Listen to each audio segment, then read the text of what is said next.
अगर आपने अपने चैनल को सब्सक्राइब नहीं किया है तो इस लाल बटन को दबाकर चैनल को सब्सक्राइब करें और इस नोटिफिकेशन को भी ऑन कर लें।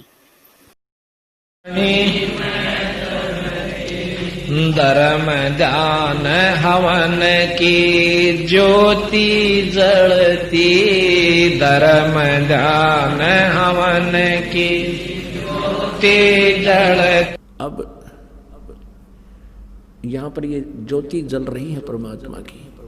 अब जैसे वेदों में ऐसा नहीं है कि भटवाड़े लकड़ गिर जो स्वभाव स्वभाव करें या चम्मच ठोक ठोक है। अवन का अर्थ है घी प्रज्वलित कर देना, देसी घी का या भैंस का। उससे जो प्रतिक्रिया एटमॉस्फेयर में होती है वो होगी ही होगी। अब परमात्मा ने एक सिंपल वे निकाला। एक रुई, एक 100 ग्राम रुई, गणित 200 ग्राम रुई से आप चाहे 2 क्विंटल घी सवा कर लो, और यदि लकड़ियों में डालोगे तो उसमें मनमाना 20 किलो लकड़ियों में काम बने। तो 20 किलो लकड़ी जड़ेंगी, उनसे कार्बन डाइऑक्साइड अधिक हुआ। और एक 100 ग्राम 150-200 ग्राम रुई जड़ेगी, उसमें कार्बन डाइऑक्साइड बहुत ही कम होगा। और हवन घी प्रज्वलित होगा, उसका जो वाष्पीकरण हो करके पूरे ब्रह्मांड में इसका बहुत तीव्र गति से इफेक्ट होता है, जिससे वर्षा होती है। तो अब ये धार्मिक अनुष्ठान पूरी पृथ्वी पर प्रारंभ हुआ है। तो ऐसे परमात्मा बहुत अच्छी तरह समय समय पर वर्षा किया करेंगे, जो पूरा विश्व इस तरह की साधनाएं किया करेगा। यहाँ तो हवन हो ही रहा है। अब लगभग 600 पाठ हैं, और 600 का मतलब 600 किलो देसी घी यहाँ हवन होगा, 6 क्विंटल का, इन 4 दिन में। और प्रति महीने 5 क्विंटल घी का लगभग हवन हो रहा है परमात्मा कबीर जी के आदेश अनुसार। एक यज्ञ धर्म की, दूसरी यज्ञ ध्यान, तीसरी यज्ञ है हवन की, चौथी यज्ञ प्रणाम। या प्रणाम करते हैं भगवान को, आत्मा में विनम्रता आती है, अहंकार दूर होता है। परमात्मा तभी निकट आता जब हमारे अंदर से ये करड़ापन कम हो जाएगा। हमारे अंदर ये जो अहंकार है बेमतलब का, बगैर ज्ञान के अहंकार किया करते थे, अदरंग मार जाता अफलातून को, बांगा मुँह हो जा, आँख टेढ़ी हो जा, मुँह को पानी निकले, माखी निकले और बड़े हाथ भी ना उठे, क्या का बीमार इस मिट्टी का। लेकिन काल ने तो कर्म बिगड़वाने से मतलब है। और 5वीं यज्ञ है ज्ञान की।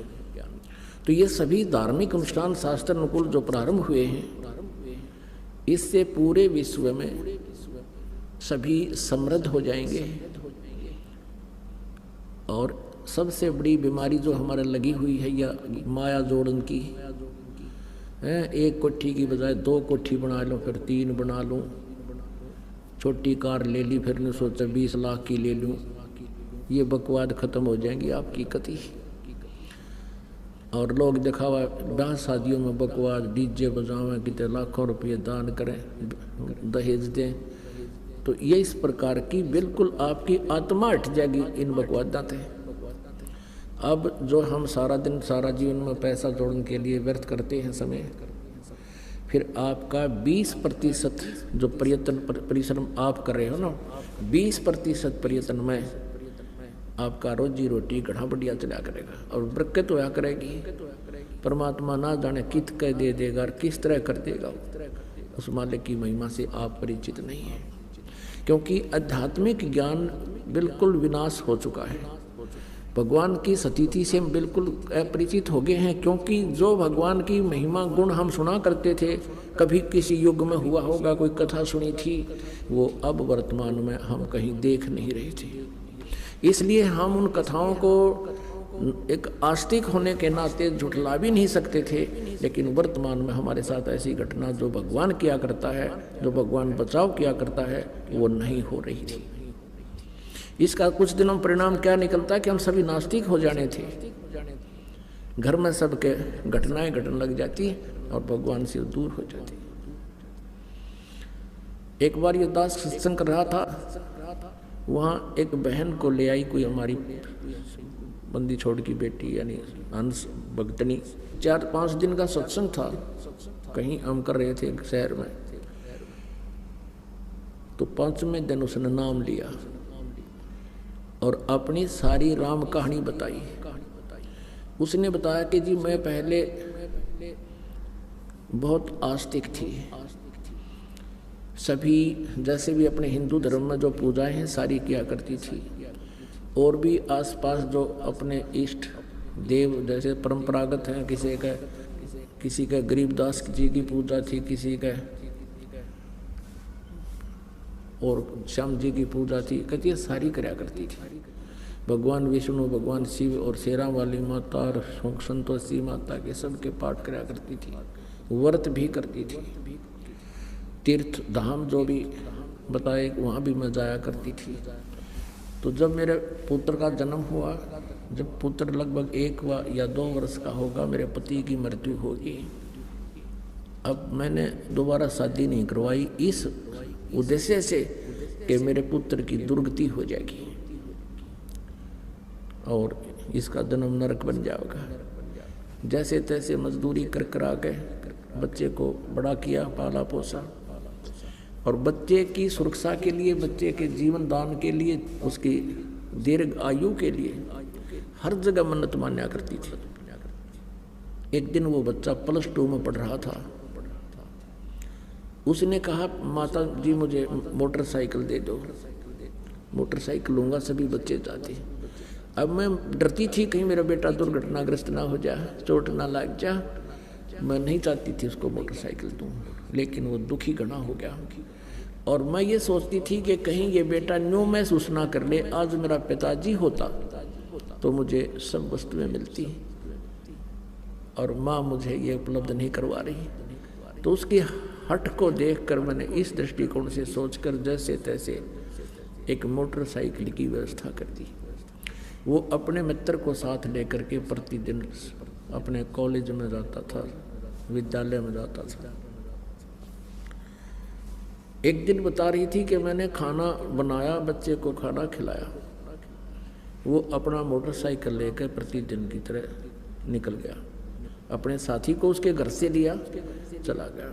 और मैंने वो कुछ शेष 2 व्यक्तियों की रोटी थी, मैंने शेष 2, 4, 5 रोटी थी वो बनाई और बना के हाथ धो के मैंने नहीं सोचा था तू रोटी खा ले। खाना खाने के लिए ग्रास तोड़ा था, इतने में उसका मित्र भागा भागा आया और उसके भी हाथ से कहीं चोट लगी हुई थी, रक्त बह रहा था, उसके घुटनों से कपड़े फटे हुए थे। मैं एकदम सख्ते में आ गई और पूछा बेटा क्या हो गया? उसने कहा आंटी हमारा एक्सीडेंट हो गया, भाई का चोट कहीं लगी। और मैं उसी समय वो ग्रास नो का नो हाथ से छूट गया, नंगे पैरा, सिर पर कपड़ा नहीं, भाग ली उस बच्चे के साथ साथ जिधर वो बता रहा था। वहाँ जाकर देखा कि वहाँ कुछ रक्त, एक्सीडेंट दुर्घटना के बाद जो गिरता है वो रक्त पड़ा हुआ था, मोटरसाइकिल टूटी पड़ी थी, बच्चे को मेडिकल ले जा चुके थे, हॉस्पिटल ले जा चुके थे। वहाँ पहुँचते ही पता लगा कि बच्चे की डेथ हो गई है। उस हॉस्पिटल के द्वार का टक्कर मारी और सिर फट गया, 7 टाँके आए मेरे सिर में। काफ़ी देर में होश आया। उसके बाद मैंने वो सभी देवी देवता जितनी भी पूजा में करा करती उठाकर कुर्डियाँ पे फेंक दी, अब कहीं भगवान नहीं है। और काल यही चाहता है कि ये नास्तिक हो जाए, फिर परमात्मा आवा मारे जाइयो माथा है उनके साथ, इतने मत्था पे चाई कर लियो, ये सुना को ना भगवान है को नहीं। फिर उस बहन ने आगे बताया कि आपके द्वारा जो उपदेश प्राप्त है, परमात्मा कबीर जी की शक्ति से उनको जो सुख हुआ है, उनकी जो प्रोटेक्शन हुए हैं, जिस तरह मेरे पुत्र का एक्सीडेंट हुआ ऐसे ये बहन जो मुझे लेकर आई इसके बेटे का एक्सीडेंट हुआ, लेकिन ये सारा टूट फूट के भी आज जीवित है वो लड़का।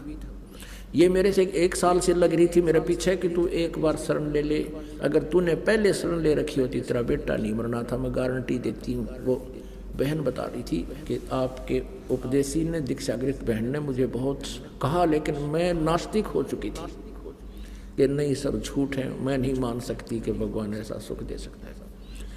अब मैंने 4 दिन लगातार सत्संग सुना है और यहाँ बहुत सी बहन भाइयों ने अपने दुखों का निवारण ऐसी ऐसी घटनाएं बताई हैं। मेरे कुछ आशा हुई है कि शायद भगवान हो सकता है, और फिर इस ज्ञान से मुझे निर्णय हो गया है कि परमात्मा हमें मिला ही नहीं था। तो पुणात्मा परमात्मा कबीर जी भी आकर के इस काल को लताड़ते हैं कि दुष्ट ने बड़ा जुल्म कर दिया।